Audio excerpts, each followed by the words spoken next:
You know what sounds really good right now on a cold day? A little baseball weather. It's the Just Start the Conversation podcast. It is brought to you by St. Luke's Penn Foundation. Back as always with my friend Amie Alanson Dundon. Amie, I'm telling you, right? A little April opening weekend weather, right? We're hitting the 50-degree mark. That'll feel really good That will feel really good because we've as had we some sit in cold the winter days.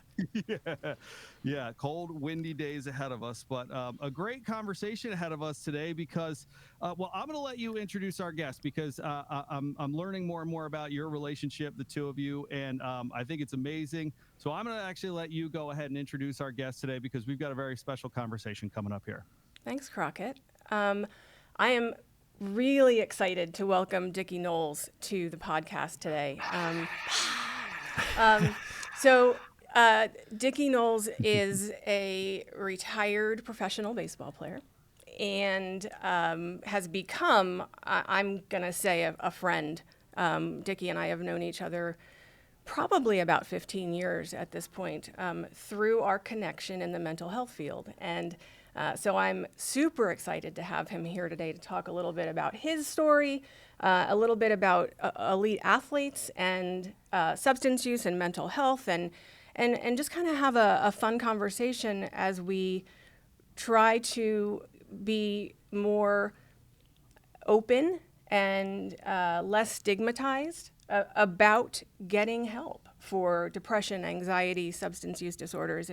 And Dickie is just a great man and a great person, and I'm so honored to have you here. So I'm going to let you, Dickie, if you don't mind, for those people that are listening that maybe aren't on the East Coast and don't know the Phillies or haven't followed you, talk a little bit about your career and how long you played, and you know, and then maybe we can roll into you know, how you ended up kind of leaning into mental health work.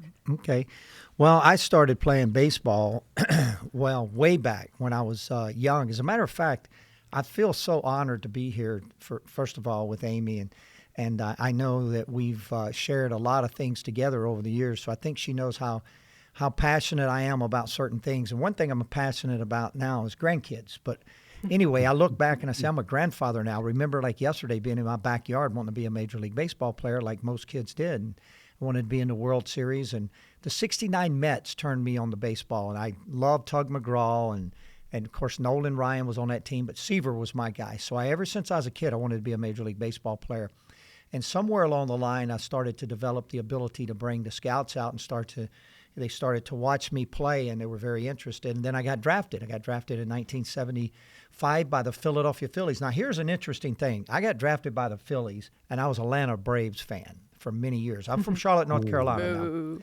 Sorry, So Atlanta. I watched a game on Saturday one day. All we had was Saturday games of the week, and the Phillies are playing the Cubs, and Michael Jack Schmidt, I didn't know who he was, but I watched him. And he had these white shoes on and these powder blue uniforms, and he hits a home run, then he hits another home run. So I started imitating Mike Schmidt.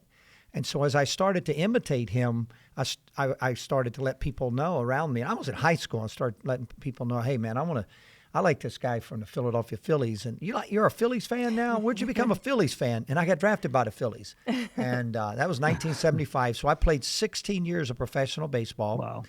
I started with the Phillies and ended with the Phillies. The end wasn't real great. In between that, I played for not only the Phillies, but total 6 other teams, so 7 teams in the major leagues. And I played in a world championship. Of course, I'm remembered for one pitch. Yes, you are. I'm infamous for one pitch. You can't say famous, but I'm infamous for one pitch. Yes, But yes. And that was in the next 1980 podcast is World with George Series. Brett. We'll see if we can get him on the next podcast. Well, George is a great guy. I'm sure he'd do it. Yeah. So my career has taken 2 turns. I became a EAP, not by choice. After my career ended, I was into community relations, and now I've went full circle back towards the community relations since I've kind of semi-retired. But now I'm an ambassador for the Phillies, which is a real honor. You know, one of the things I kind of wanted to focus in on, Dickie, is, you know, this conversation is about mental health. And certainly, you know, we substance abuse and mental health certainly is something that I think during your time as a pitcher, and probably when you were going through your most difficult stretches of times, weren't maybe the easiest thing to talk about then. So maybe that's kind of a good place to kind of start getting this conversation down that path a little bit. Is, look, we've got guys reading self-help books on sidelines of football games now. I don't think that would have been the case in a dugout in, say, 1975, 1980, and through your career. So maybe that's just a good spot to start. Is how far along you've maybe seen the avenue for help with mental health come as an elite athlete, as a professional athlete, from the time that you were playing. Well, I love it that he's reading a mental. I think it was a self-help book, on the sidelines. But Dallas Green would not have liked that very well, I don't think. But there was a stigma in our sport, and of course, Sports Illustrated has outlined it with players on the cover back when we had some players that came forward finally and talked about their depression issues. But when we were growing up in the sport of baseball back then, you had to be tough. There's a thing in baseball called mental toughness. Mm-hmm. It's called the fifth tool, mental toughness. And mental toughness is something that everyone was expected to have. You got hurt, spit on it. Hey, look, go to the trainer.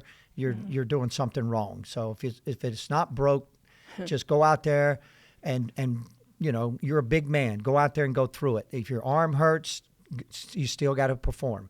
If your leg hurts, don't run as fast, but you still got to perform. If your head hurts, take an aspirin. Mental health got real quiet.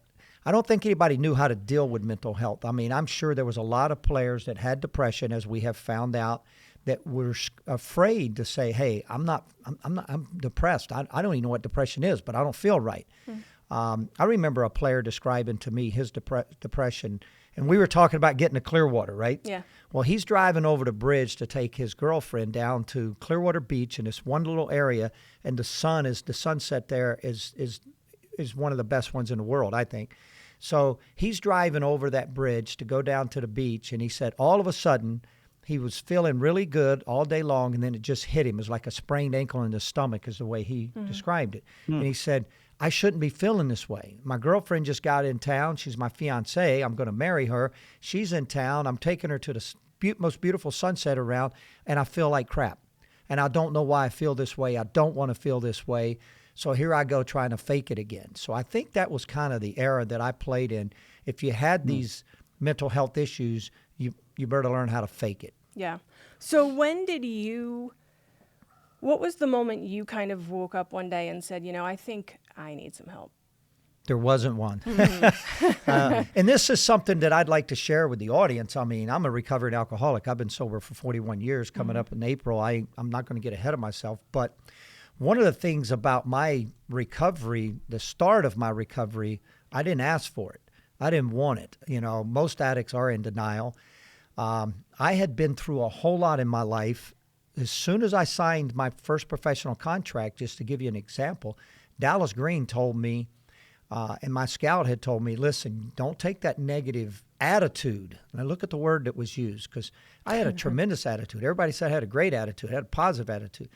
My negative attitude of my off-the-field behavior onto the field. Oh. You make sure you leave that in Charlotte, North Carolina, because most of my life had been spent doing things right, but there's a period of my life that was probably about 9 years at most, where things didn't go well. I'm still remembered for those 9 years in many ways, but that was the start of it. I ended up coming into baseball. I got arrested my first year, second year, third year, fourth year. So every year I was arrested in the minor leagues. So when I came into baseball, maybe that's a record. You might. I as being an EAP, that's not a record. So I think it's maybe tied. But I can tell you that through those times, I heard things like, okay, so you got arrested in Auburn, your first game, before you played your first game in professional ball. How did that happen? I don't know. I was playing foosball and I got in a fight. I was drinking. Yeah, okay. Then the second year I got arrested for pulling a fire alarm. I didn't run nobody over or shoot nobody. I pulled a fire alarm. We were drinking one night and I just wanted to do it. So the police came out and I got a ticket for that. The third year I got arrested, I lost my car. Now think of that. I lost my car, and the organization still hasn't pulled me in to say, you think you might have a problem with drinking. It's affecting your life. But see, here's the difference. I lost my car. I found my car, and the manager Jim Snyder, God rest his soul, I got on the bus. I said, I can't go on a trip. He goes, why? I said, I lost my car last night. And he goes, get on the bus. And he goes, how do you lose your car? I said, I don't know. And I was so drunk that I couldn't remember where the police officers pulled us over. And because I was a baseball player, for some reason, he gave me a get out of jail free card if you get in that cab and go home. So I did. So I didn't know where my car was. And so, then it started to get a little rougher. I ended up getting arrested for being in fights in a bar.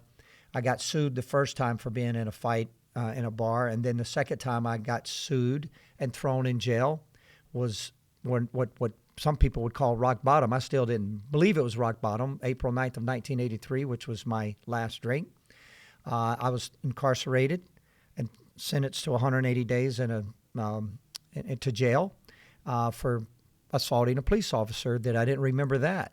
So through all these things, I didn't have anyone at that point to set me down and say, wow, don't you think you have a problem with drinking? Until Dallas Green had set me down before the 83 incident. He set me down in 1982 and said, I don't want you drinking. And I said, I'm not an alcoholic. Well, look at the history, because I had shown some behavioral issues. I'd gotten a fight in Montreal and tore up my leg and had to miss 3 weeks from pitching. And he said, that's it. So he brought in another alcoholic, recovering alcoholic, Ryan Durham, and he asked me if I could quit drinking for a week. And I said, yeah. Not a professional. Right. But I said, I'll quit drinking for a week, and I didn't. So I lied and then ended up on April 9th of 1983 incarcerated. And he demanded at that point, after going through the thing with Ryan Durham, saying, okay, you stop your drinking, and I lied to him. And then they backed off of it. And then on April 9th of 1983, I'm in 60 Minutes. I'm on every newspaper, sporting newspaper in America that morning. And as I go into jail, I'm thinking to myself, man, that police officer, I didn't hit that police officer. So I'm still in denial. And then Dallas told me, you go to treatment or you're never going to play baseball again. So that's how I went to treatment. Wow, I never knew the story that Dallas is the one who kind of pushed you. Oh, yeah, he was a tough guy, and he finally got help himself. Really? That was the first, 1981 EAPs came into baseball, and the reason why was because of all the drug use in baseball. Yeah. Mainly cocaine. Right. So Dallas had learned from an EAP in Chicago. He had set him down and talked to him, Dr. Sidney Snow, and said, is this addiction? And he was like, yeah. Way back it started. Yeah. And Dallas said, well, I'm going to do something about this. And he mandated treatment for me, and that saved my life. Oh, I'm so glad. Yeah.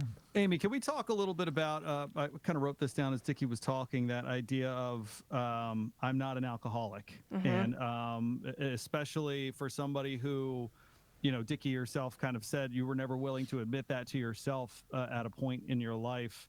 Amie, as somebody who can read the tea leaves, similar to what Dallas Green did here. It didn't take a whole lot of, studying to see what Dickie's history was to sit down and say, hey, man, I think you might have something going on here. That conversation with somebody, that initial conversation with somebody of just, I think you're an alcoholic, kind of for somebody in your perspective, how do you kind of, especially with someone, listen, Dickie, I have to think, I don't want to speak for you, but you're a young athlete, you're a world champion, you probably feel untouchable at some times as you're going through that point in your life. Certainly, I think most of us going through our 20s at some point or another felt like they just had the world spinning on their finger. Amie, for somebody in your position that can see somebody and think, man, I think this person might need some help.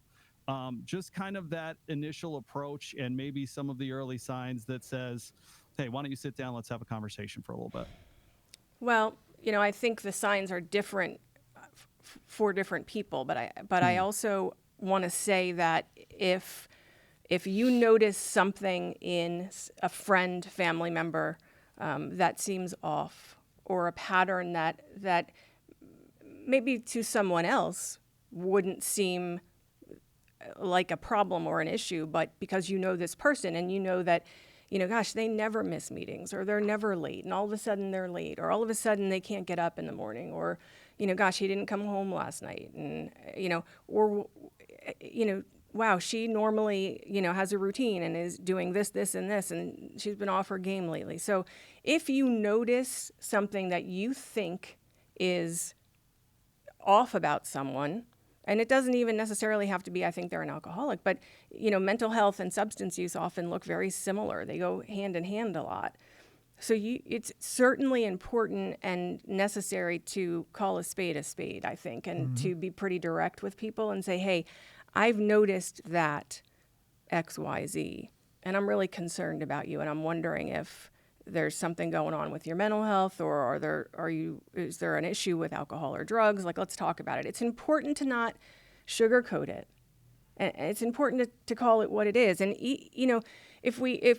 because we're talking about with an elite athlete today, I think it's important. We have so many kids who are coming up in youth sports, and we used to be able to play 2, 3, 4 sports, and now you're a one-sport athlete from the time you're 5 or 6 for the most part, and the pressure is intense. It was always intense, but it's even more so now because everybody wants a college scholarship, and everybody, and so oftentimes parents, family members, loved ones will look the other way and say, well, but he's a really good soccer player, so it's okay if he can't get up on time to go to algebra, We need to make sure our priorities with our kids are right, because the kids are the ones that are turning into alcoholics, drug addicts, and folks with untreated depression and anxiety. May I follow up with that a little bit? Because, Absolutely, please. There's a big difference, in my personal opinion, in addiction and mental health. We know that mental health is our well-being, and it affects us emotionally, psychologically, and our social. But let me just say something about addiction. You have to hit addiction head on. I think that's where the mistakes were made with me. We want to listen. If a person's depressed, the best thing sometimes, if you don't know what you're doing, is to be able to just listen to them. A person just depressed doesn't want to be depressed. A person that has anxiety doesn't want to have anxiety. But the person that has addiction wants to have the addiction. He just don't know it. And I think it's a big difference. I think one of the things about mental health is when people are dealing with depression, anxiety, or bipolar, whatever the case may be, is that's a different battle, in my personal opinion, from all of the years, and also from being an addict. I chose to drink. We forget that. First step of Alcoholics Anonymous is you become powerless and life becomes unmanageable. That was written all over my forehead as soon as I got up in the morning. But when you look at the situation that comes with addictions, it's usually a situation that starts with choice, and then it's no longer your choice. I love the feel of 2 beers. I always try. Then it was 3. Then it took 4 to give me that feeling, but I always wanted that feeling. Mm-hmm. And I could disguise my alcoholism as good as anyone. The family that I grew up with were drinkers, but they weren't alcoholics. At least none of them that went to treatment. But I do believe a couple of them were alcoholics, but I'm not going to throw my people that are no longer here under the bus. But when I was going through school, I was very good in school, good athlete. Then all of a sudden, my time started when I was in 11th grade. I became very popular, and I liked that. Didn't realize how much I liked it. And I was wanting to hang around with some of the guys that I always looked up to that were older than me. I grew up with my grandmother and my dad and my grandfather.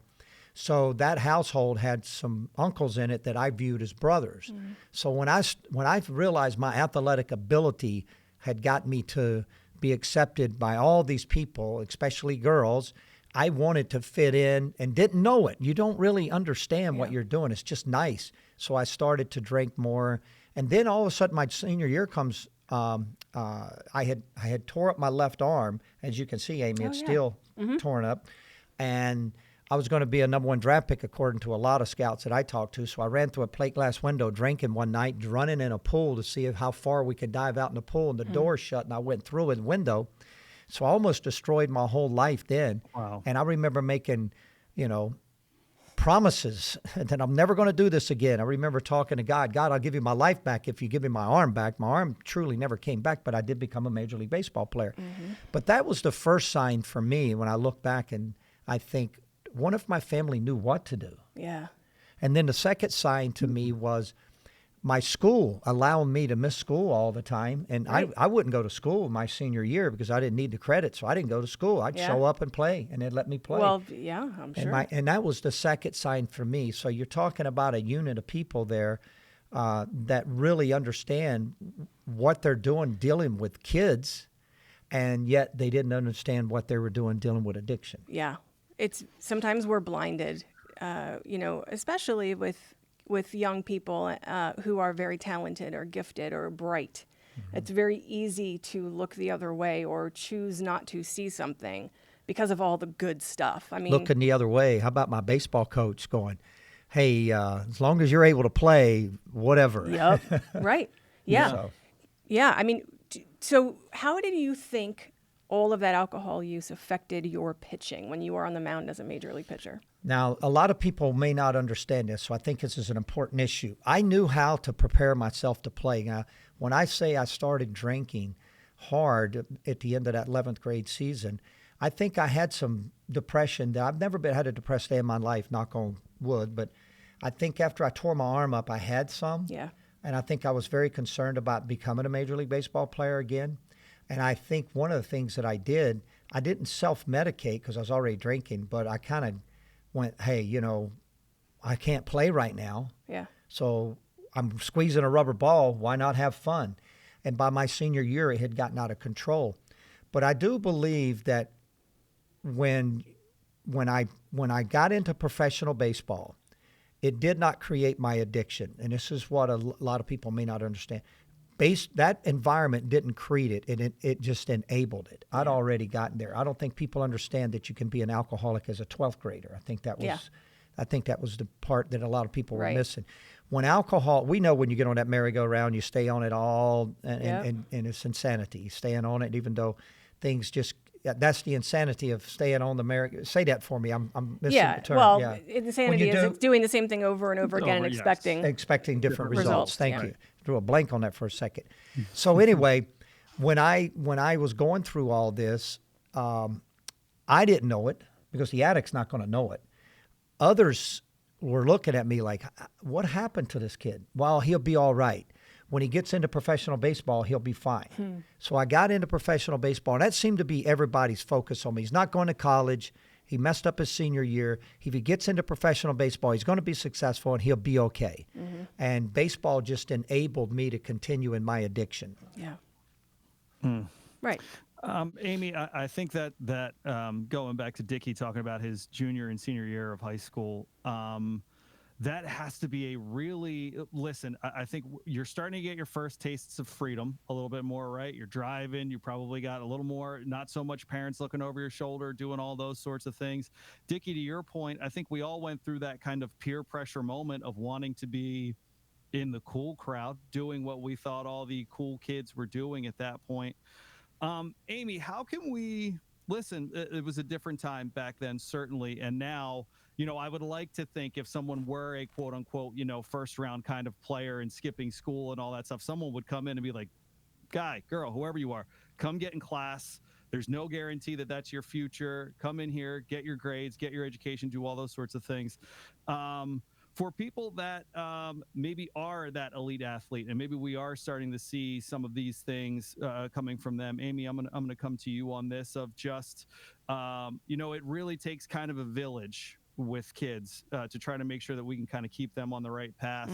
Mm-hmm. Your message to just parents or coaches or guidance counselors, therapists, whoever it might be, for kind of having open arms and bringing a kid in that maybe is already early on showing some signs that this could get a little bit out of control, and just the best way to kind of approach and show them like, hey, you've got a great future ahead of you, but this can derail in any kind of way if you're not smart and taking care of the things that you need to mentally.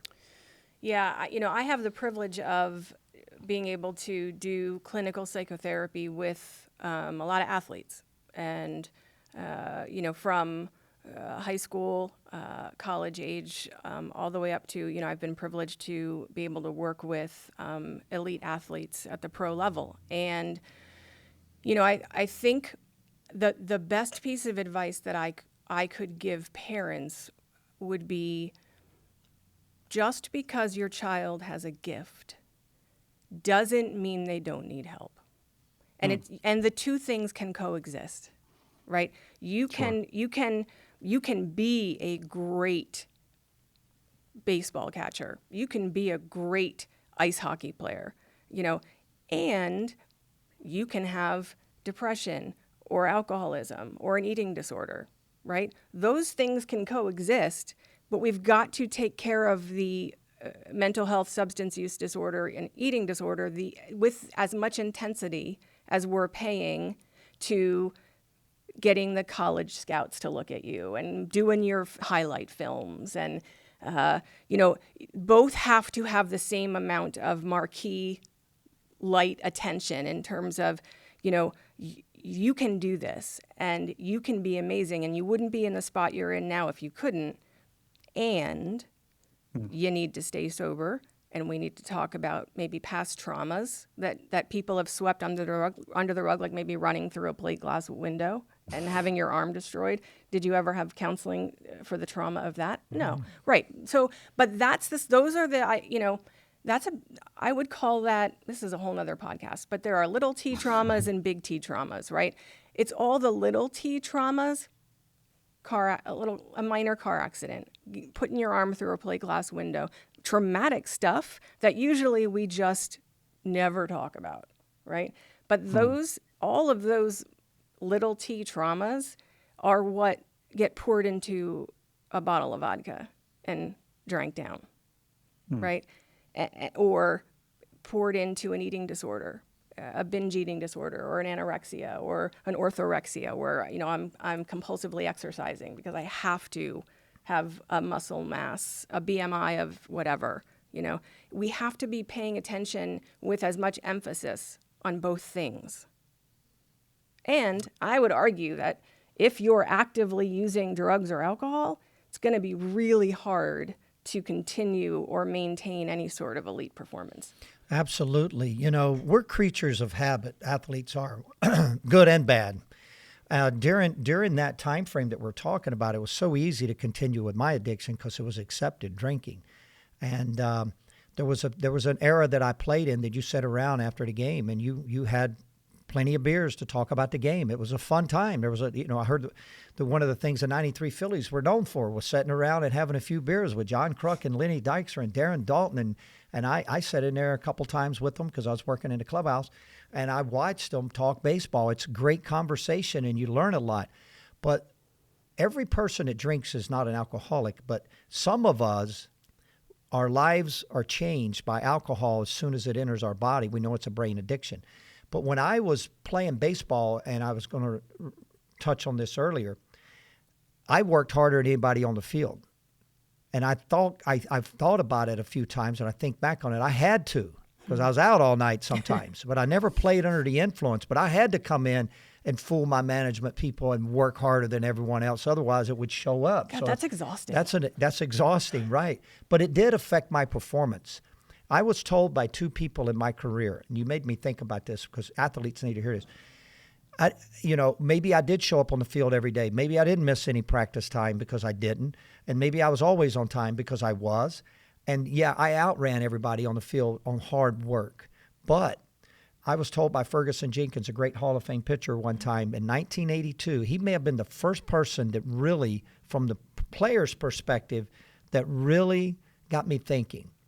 When I got traded from the Phillies to the Cubs, there was a front page on the sporting, different papers in different areas, but their sports was on the front page of this, kind of like the Daily Times here. And there was a picture of me with number 48 Noles on the cover of it, sitting at my locker. My locker was on Rush Street. Rush Street's the party street. It's got all the bars on it. So Ferguson Jenkins was the first person to mention that to me and says, you might want to think about what you're doing. You got great stuff. You got better stuff than I do, and I'm a Hall of Famer. You got a chance to be a great pitcher. I never really understood what he was trying to say to me until I got sober. Then I knew. The bottom line is our lives are not made by the dreams that we dream, by the choices and decisions that we make. I wasn't making the right choices and decisions in his mind, and he was seeing it. If you could just Do that after you're done playing. And that was an attitude a lot of people had, but I think I was able to disguise it because I worked hard. And yes, it was affected me because I had great pitchers to tell me that.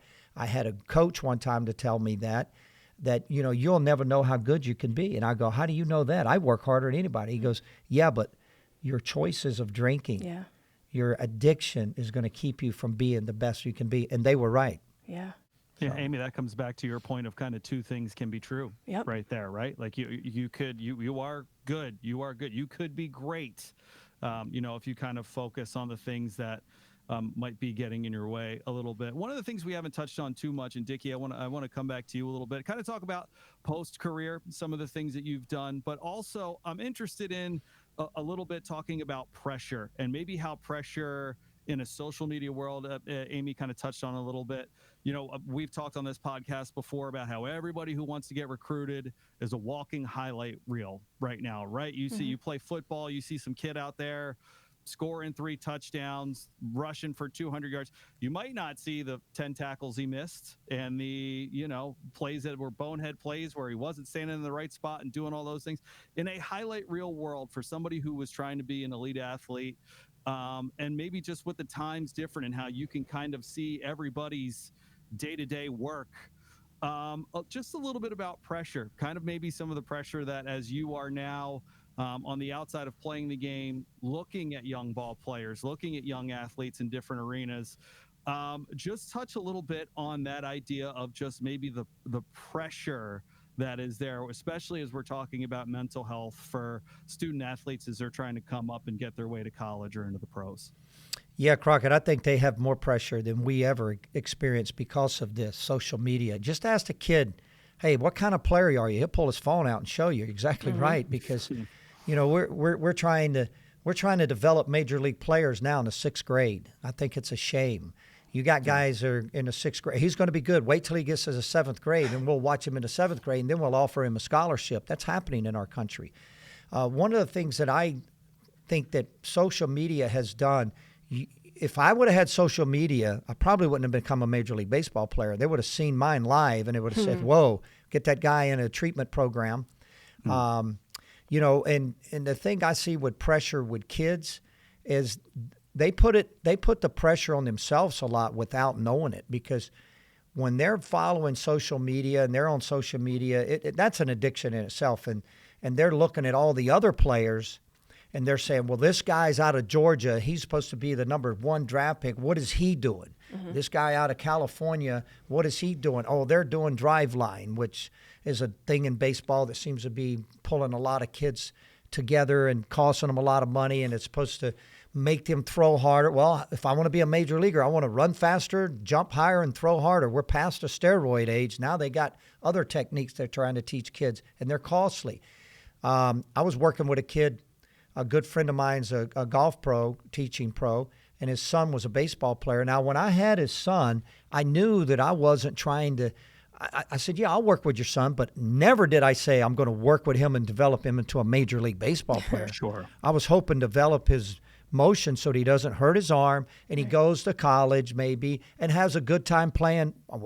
Be honest with you, I was developing to be a good high school player, just giving him, some of the techniques that we, when you grow up in this game, I can watch a pitcher throw the ball and I'll see things you can't see. So that's all I was trying to do, is so he can develop a good motion and use the mechanics very well, which mechanics are just not for cars, which some people in this world in baseball are teaching today. It's all on hey, look, let me look at your angle of your arm. Let me look at your hand. Let me look at your spin rate. Analytics, yep. And so a lot of these kids are being pushed that way because they want to be Major League Baseball players, and their families are looking at talent.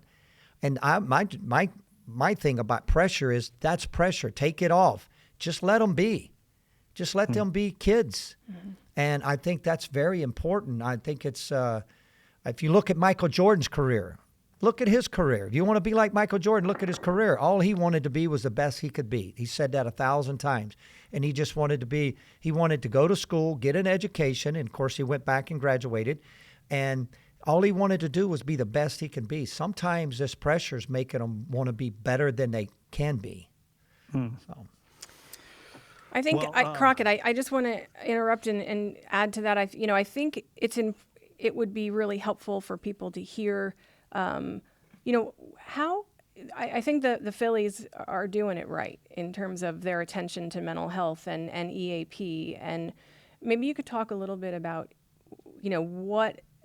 just briefly about what EAP involves for the Phillies and what sort of mental health treatment they have. Because I bet people don't know that major league teams even address it. Okay. And all of them do. All right, I'll end the thing on pressure and get to that because I wanted to say one more thing about pressure. Pressure's good. It can be good when you have the adrenaline going to make you perform. You get nervous before a game.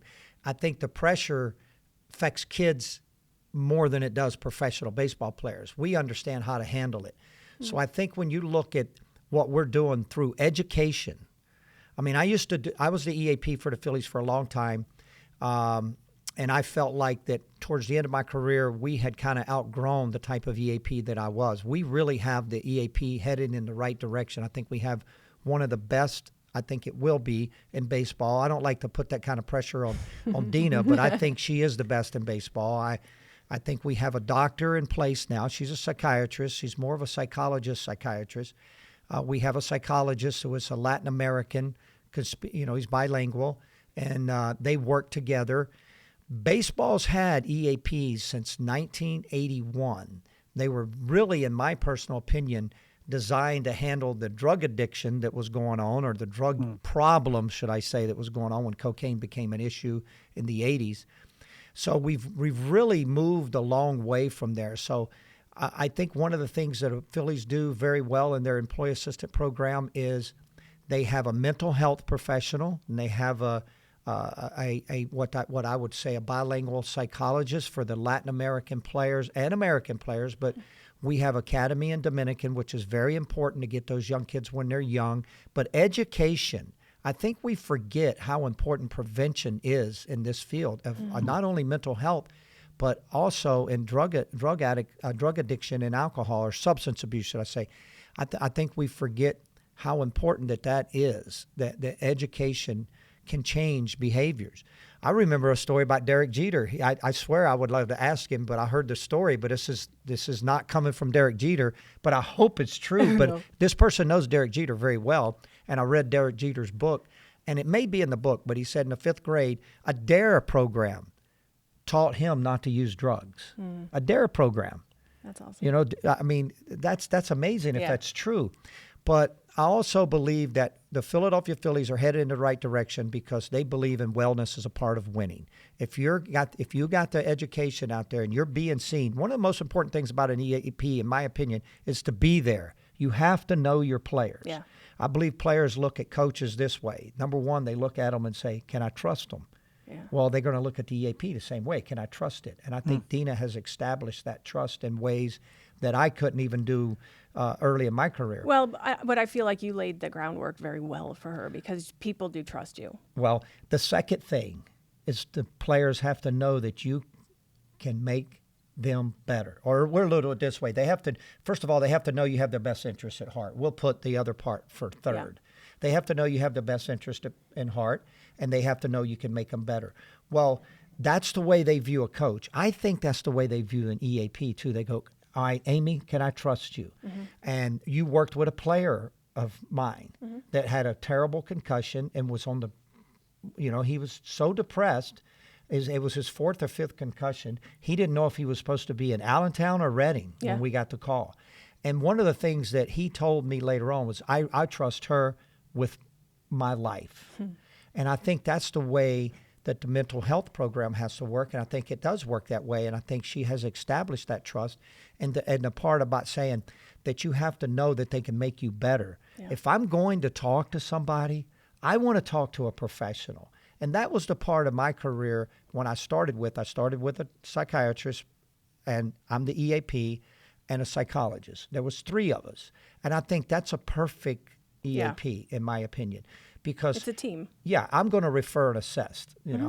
Assess, because I am not a licensed psychologist. I'm just a certified employee assistant professional. So I think that's what what I see going on with us from afar now and knowing Dina, I think her compassion for players is and people, because that's what they are, is people. We forget sometimes they're people. Yeah. When I used to do my education thing, I used to take all the drafted athletes and they would go through my leadership program. My leadership program wasn't the leadership program.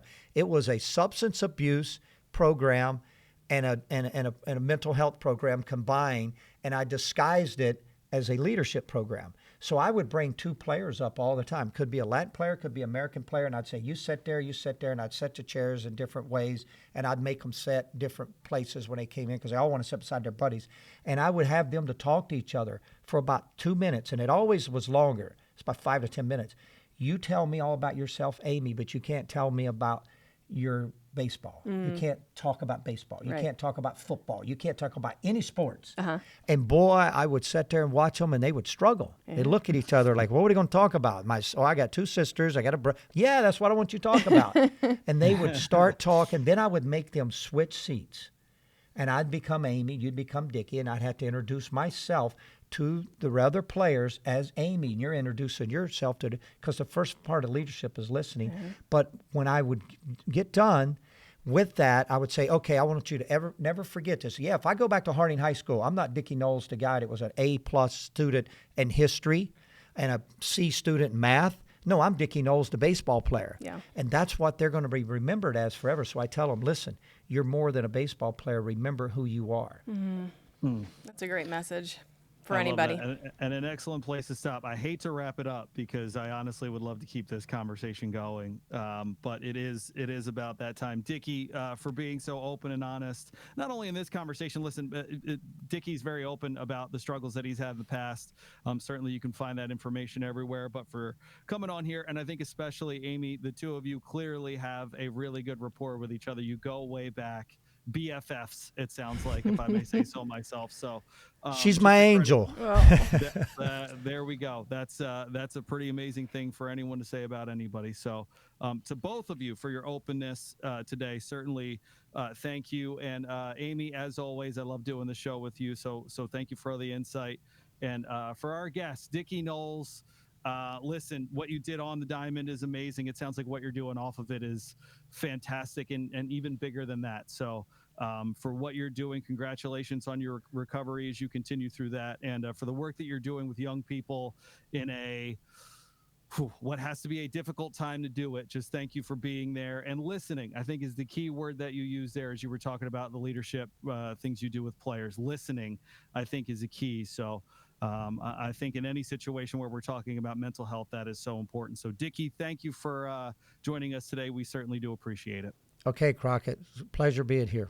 Thank you. And Amie, as always great to talk to you. Baseball weather, though. I mean, really, that's a big thing. Let's just get to something warmer. Hallelujah. Let's go Phillies. Although I just need to say that I am going to the Eagles game on Sunday. So go Birds. Last Sunday, so go Birds. Okay. All right, go Let's Birds. win the Super Bowl and the World Series. And Amen. then that's full circle There for you me go. because in 1980, we almost did it. Oh, I'll thanks, just Dickie, park for on being Broad here. Street now, if that's what you guys are thinking. It is the Just Part of the Conversation podcast. It is brought to you by St. Luke's Penn Foundation. For Dickie Noles, for Amie Alanson Dundon, my name is Crockett. Thank you so much for joining us here on the Just Start the Conversation podcast.